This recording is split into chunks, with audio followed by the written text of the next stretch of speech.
U o'ranmas edi. U ko'chaga bezanib pomada surtib chiqar edi. U atir sepib yurar edi. Nomahram erkaklarning orasida ishlab yurar edi.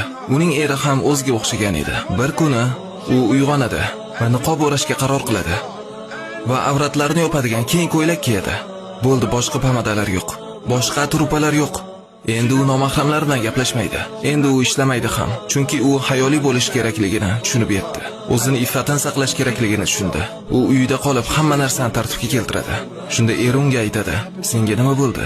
U aytadiki: "Kecha men Qur'ondagi oyatni o'qidim. Payg'ambarimiz sollallohu alayhi va sallamning hadislarini o'qidim. Bular meni yig'lashga va dinim haqida o'ylashga majbur qildi. Men bularni boshqa qilmayman." Shunda eri unga: "Unda menga boshqa kerak emassan" deydi. "Sen ekstremist bo'lib ketibsan." Shu payt bu ayol g'aribaga aylandi. Allohga hamdlar bo'lsin. Agar eri undan voz kechsa, biz Allohdan unga boshqa bir g'aribni berishini so'raymiz. Chunki g'aribalar g'ariblar uchundir.